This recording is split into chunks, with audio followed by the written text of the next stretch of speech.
परिचय। जैसा कि हम पहले भी चर्चा कर चुके हैं कि जनन सभी जीवों की वह क्षमता है जिसमें एक जीव लगभग अपने समान गुणों वाले एक छोटे से जीव को जन्म देता है। हाँ, तथा जनन की प्रक्रिया के लिए हमें लैंगिक संपर्क बनाना पड़ता है, किंतु अगर हम बिना किसी सुरक्षा लिए ये करते हैं तो संक्रमित साथी से हमें अनेकों रोग हो जाते हैं। जनसंख्या में तीव्र तेज वृद्धि के कारण हम जनसंख्या विस्फोट का निरीक्षण करते हैं।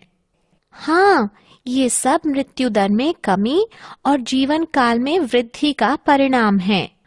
तो आओ इस पाठ में हम जनन के बारे में विस्तार से चर्चा करें। उद्देश्य।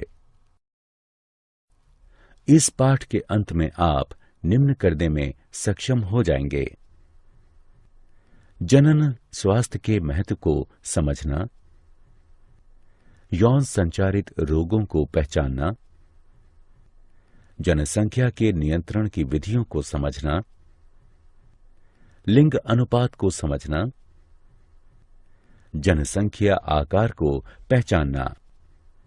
जनन स्वास्थ्य। जनन स्वास्थ्य सामान्य स्वास्थ्य के वे सभी पहलू हैं जो कि एक मनुष्य के सामान्य, सुरक्षित तथा संतुष्ट जनन जीवन को बढ़ावा देने में सहायक हैं। यौन संचारित रोग। वे रोग जो यौन संबंधों द्वारा एक संक्रमित प्राणी से स्वस्थ प्राणी में संचरित होते हैं, यौन संचारित रोग कहलाते हैं।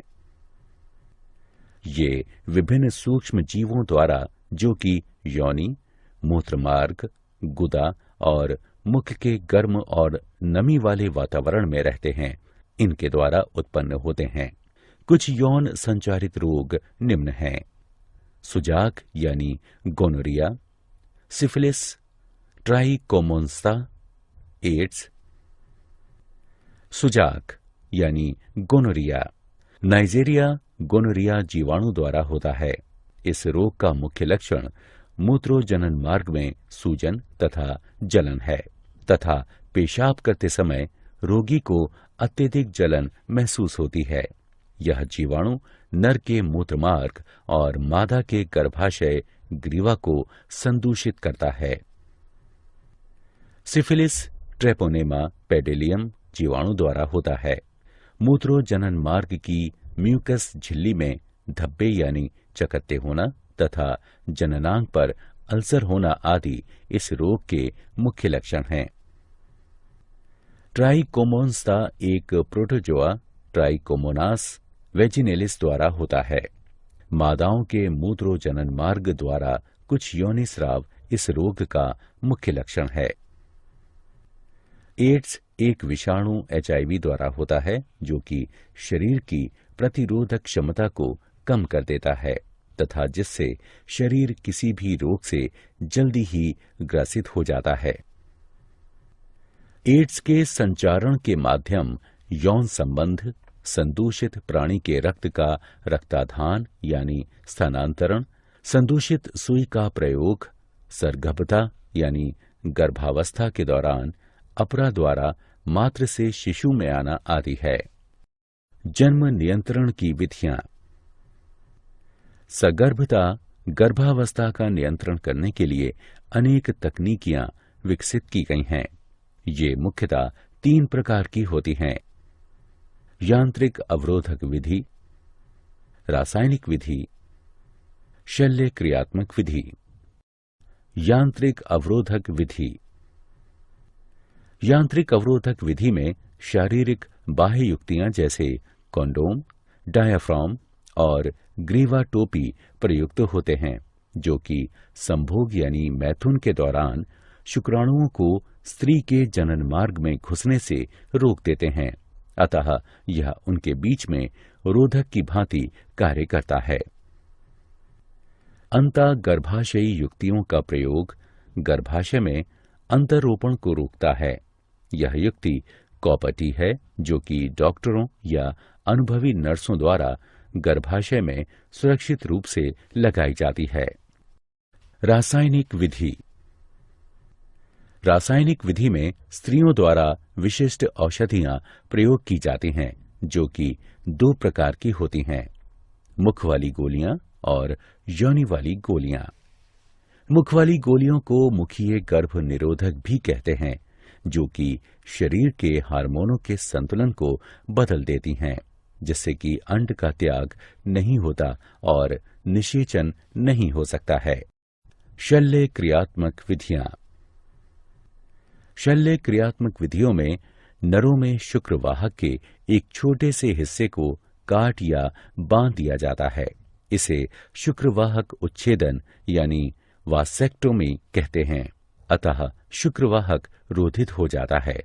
इस प्रकार शुक्राणुओं का स्थानांतरण रुक जाता है। मादाओं में अंडवाहिनी नलिका शल्य क्रियाओं के द्वारा काट या बांध दी जाती है। इसे नलिका उच्छेदन यानी ट्यूबेक्टोमी कहते हैं। अतः अंड गर्भाशय तक पहुंचने में सक्षम नहीं होता है तथा इस प्रकार निषेचन नहीं हो पाता है।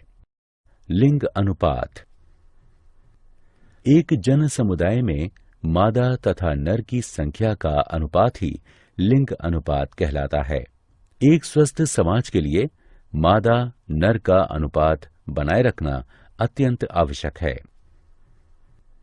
कन्या भ्रूण हत्या के कारण हमारे समाज के कई हिस्सों में कन्या शिशु लिंग अनुपात का गिरना एक चिंता का विषय है। इसलिए जन्म से पहले भ्रूण के लिंग का पता लगाना एक कानूनन अपराध माना गया है। जनसंख्या का आकार। जनन की सहायता से जीव अपनी जनसंख्या में वृद्धि करते हैं। एक निश्चित जनसंख्या में जन्म तथा मृत्यु की दर जनसंख्या का आकार निर्धारित करती है। जनसंख्या में वृद्धि तब होती है जब जन्म दर मृत्यु दर से अधिक होती है।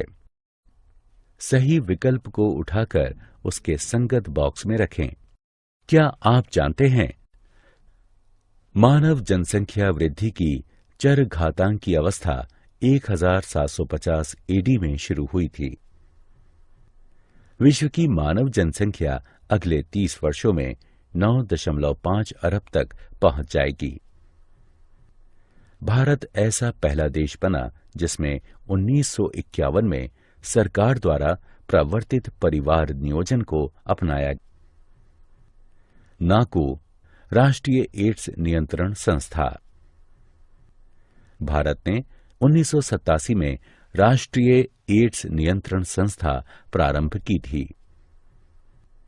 प्रत्येक वर्ष 1 दिसंबर विश्व एड्स दिवस के रूप में मनाया जाता है। सारांश। आइए हमने जो कुछ सीखा है उसे संक्षेप में दोहराएं। मानव जनसंख्या में तीव्र वृद्धि जनसंख्या विस्फोट कहलाती है। इसका मुख्य कारण मृत्यु दर में तीव्र गिरावट और जीवन दर में तीव्र बढ़ोतरी होना है। जनसंख्या विस्फोट के परिणाम अनुसार कुप्रभाव उत्पन्न होते हैं, इसलिए तत्कालीन जनसंख्या नियंत्रण की आवश्यकता है। जनसंख्या वृद्धि परिवार नियोजन कार्यक्रमों के द्वारा रोकी जा सकती है, जिसके अंतर्गत विभिन्न प्रकार के यांत्रिक, रासायनिक, शल्य क्रियात्मक और प्राकृतिक विधियां आती हैं। यौन संचारित रोग असुरक्षित यौन क्रियाओं के दौरान संचारित होते हैं। एड्स, क्लैमिडिया, सुजाक यानी गोनोरिया, सिफिलिस, हेपेटाइटिस बी, जननिक परिसर्प यानी जेनाइटल हर्पीज और ट्राइकोमोनास्ता आदि कुछ सामान्य यौन संचारित रोग हैं। जीवन साथी के साथ वफादारी निभाकर तथा समलैंगिकता, वैश्यवृत्ति तथा अनेक लोगों के साथ सेक्स करने को रोककर इन्हें प्रबंधित तथा नियंत्रित किया जा सकता है।